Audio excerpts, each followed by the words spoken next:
Swaran Arya art YouTube அன்பர்கள் அனைவருக்கும் வணக்கம். என் சேனலை சப்ஸ்கிரைப் செய்து பார்த்தவர்கள் அனைவருக்கும் நன்றி. மேலும் பார்ப்பவர்கள் சப்ஸ்கிரைப் செய்து பார்க்கவும். நாம் இன்னைக்கு என்னுடைய டிராயிங்ல பாருங்க, முழு முதற் கடவுளான விநாயகரை நாம பார்த்துட்டு இருக்கிறோம். விசுவாவசு ஆண்டு இனிய தமிழ் புத்தாண்டு வாழ்த்துக்கள். என் சேனலை பார்க்கிற அனைவருக்கும் இனிய புத்தாண்டு நல்வாழ்த்துக்கள். ஏப்ரல் 14ஆம் தேதி திங்கட்கிழமை சித்திரை முதல் தேதி பிறக்கிறது. சித்திரையின் சிறப்பு சூரியன் மிக துல்லியமாக கிழக்கில் உதிக்கும் நாள் தான் சித்திரை 1.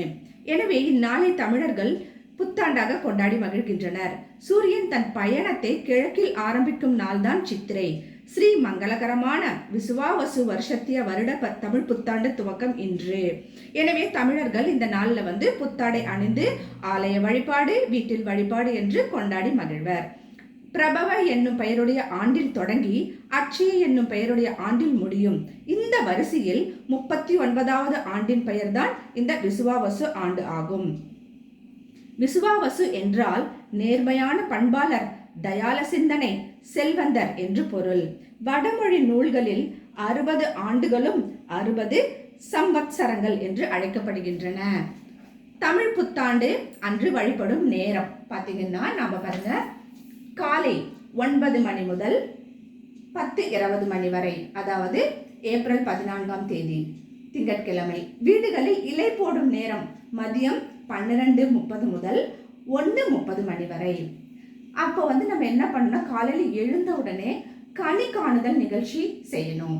இந்த ஆண்டு முழுதும் இன்பமும் நிறை செல்வமும் நீல் ஆயுள் உயர் புகழ் பெற காலை கண் விழித்ததும் கண்ணாடி முன் முக்கணிகள், அதாவது மா, பலா, வாழை வைத்து வழிபடுவது சிறப்பு. அல்லது வீட்டில் இருக்கும் பழங்கள். பிறகு நம் வீட்டில் என்ன இருக்கோ, அரிசி, பருப்பு, உப்பு, சர்க்கரை அல்லது கற்கண்டு, காசு, 1 ரூபாய் நாணயமாக இருந்தாலும் பரவாயில்லை, வெள்ளி அல்லது தங்க நகைகள் இருப்பவர்கள் வைத்து நம்ம கண்ணாடியில் பார்ப்பது சுபிக்ஷம். மஞ்சள் நிற மலர்கள். சிலர் கலசம் வைத்து மகாலட்சுமி பூஜை செய்வாங்க. புளிப்பு, துவர்ப்பு, உவர்ப்பு, காரம், கசப்பு உள்ள உணவுகள் சமைப்பர். இதுல பானகம் செய்வாங்க.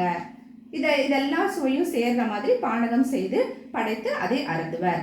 வேப்பம்பூ ரசம், மாங்காய் பச்சடி, படையலுக்கு சாதம், சாம்பார், வடை, பாயாசம் என அவரவர் வீட்டின் சூழ்நிலைக்கு ஏற்ப செய்வது நன்று.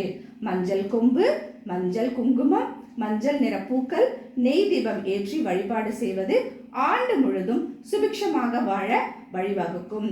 என் சேனலை பார்க்கும் அனைவருக்கும் புதிய புத்தாண்டு நல்வாழ்த்துக்கள். விசுவாவசு ஆண்டு இனிய தமிழ் புத்தாண்டு நல்வாழ்த்துக்கள்.